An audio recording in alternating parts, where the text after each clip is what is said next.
medicine bundle is kept in the north by our kinspeople, the northern Cheyennes, so that when we separated, a group each took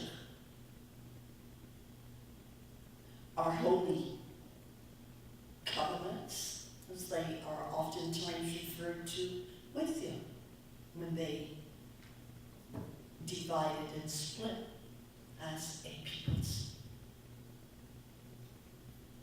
And those arrows were carried north after the Sand Creek Massacre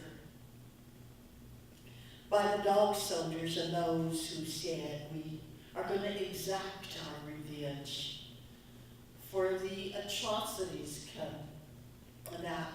that occurred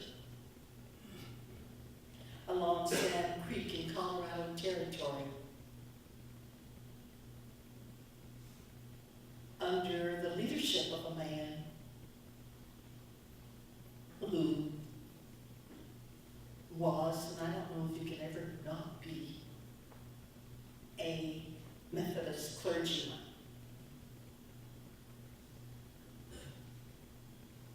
We sit in his church today. John Milton Shellington, who committed such atrocities, savage acts against the most peaceable of all Cheyennes, the band of Black Kettle, Mohdadidog. George Bett, who has written a book was edited from his letters, said that Black Kettle and his people were the most peaceable of all Cheyennes. That was the camp in which my late great-grandmother, whom I was the white buffalo woman, traveled. Black Kettle was the chief of the Watapia band, those who eat with the soup. A band, one of the 10 bands of Cheyennes, that is made up of a mixture of, we call them Sioux, that could be Lakota, Dakota, or Nakota, who had married into the Cheyenne people. Their chief was Black Kettle Sukda chief, a peaceful man. A man who has been recognized in history as the greatest of all Cheyenne peace chiefs. That traditional government established by sweet medicine, who had been taught within the sacred mountain that we call Noakus, the hill that teaches, the hill that gives, the hill in which all of the spirit powers of the world assembled to teach sweet medicine all that it was that he was to come out to teach us in terms of being Cheyenne. And when he came out, he was preceded by one of the 4 spirit powers of the world that sit at the 4 directions of the universe that we still honor today and show respect to.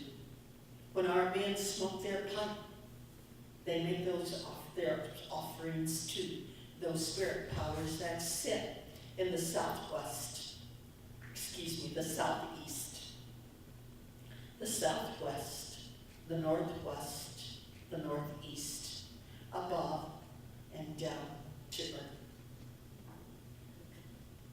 Women do not smoke the pipe in that way, but what they do is to be able to take a newborn baby and using that baby's body as the men handle the pipe, making life ever so sacred, they can take it and point that baby's head to those spirit powers that were placed in their homes in those 4 semi-cardinal directions of the universe.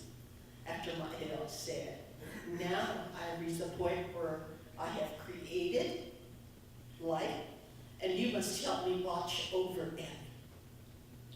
and he sent one to the northeast, the second one to the northwest. I mean, I can't keep my directions straight today. Let's start. Okay, everything starts here with one's right hand. Southeast, southwest, northwest, northeast, up, and down. Ceremonially, that's the motion that we follow. Life begins in the east and advances around this earth circle.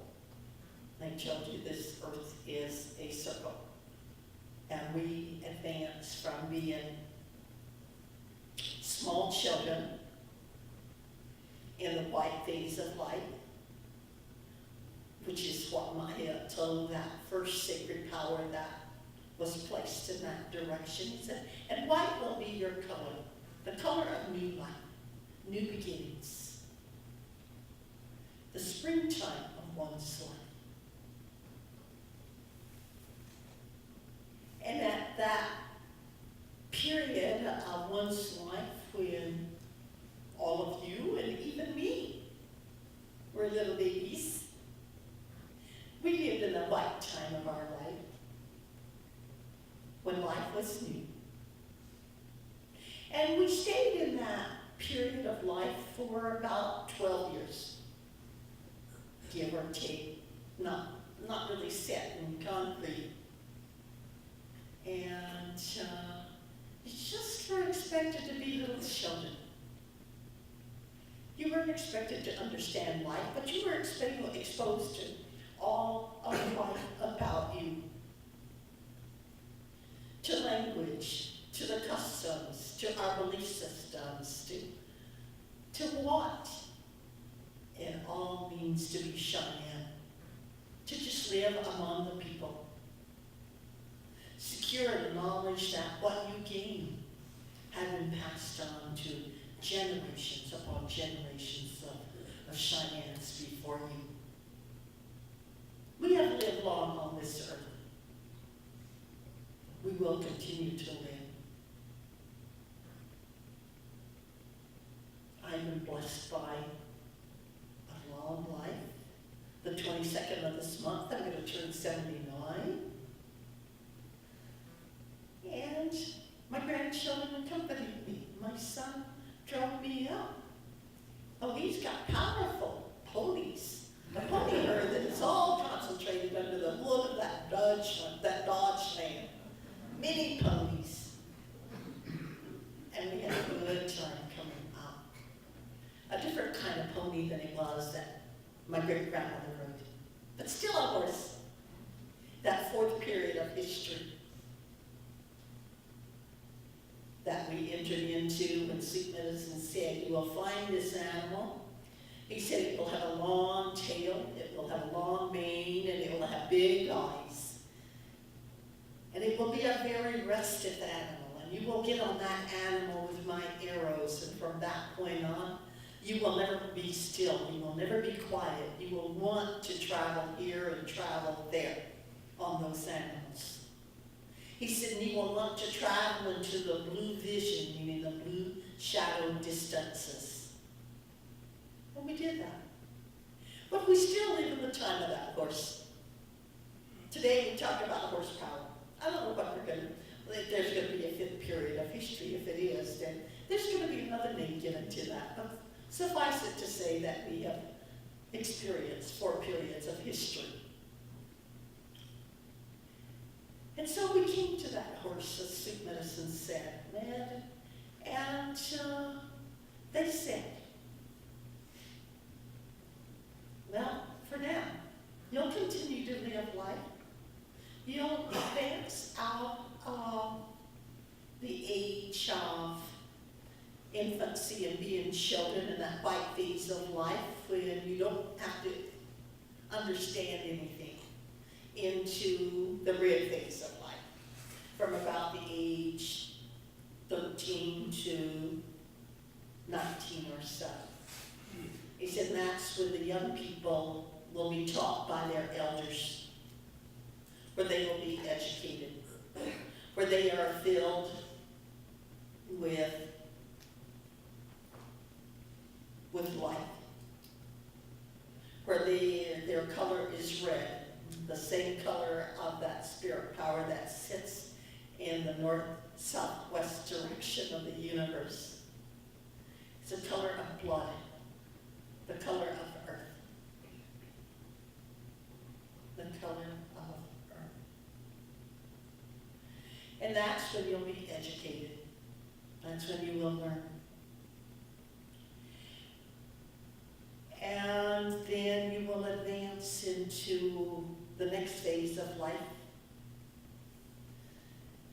And that's adulthood, and that's a very long period of life from about age 19 or 20 on to 65 or so. Adulthood, the time to do. The time to perpetuate your ceremonial life, to learn your ceremonial ways, to marry, to have families, to become grandparents, to do, to protect the people. And then you'll be at that point of life under the protective powers of that spirit power that sits at the northwest corner of the universe. And then you will enter into that fourth age, that fourth period when you will become elders, characterized as the age of wisdom. I hope I get some soon, but so many of you already have. And so that color is going to be black or blue.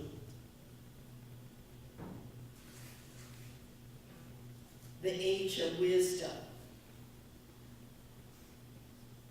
It can be death, is the time when there is a complete cessation of hostilities. It is a time of peace. The fourth age of life.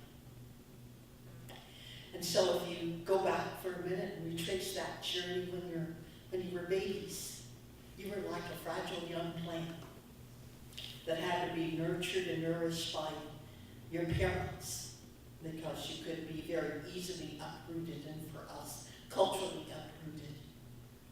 And then you advanced into that time to be young people, to experience what it is to be a youth.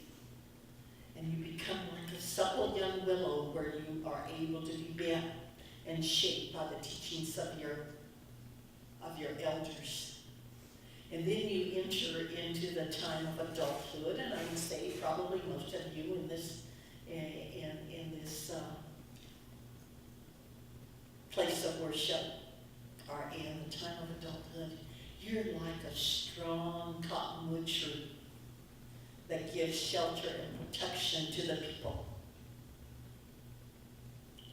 And then when you reach where I am, you become like a dried cottonwood branch who can be thrown into the fire of life. Teachings to warm the heart of the people.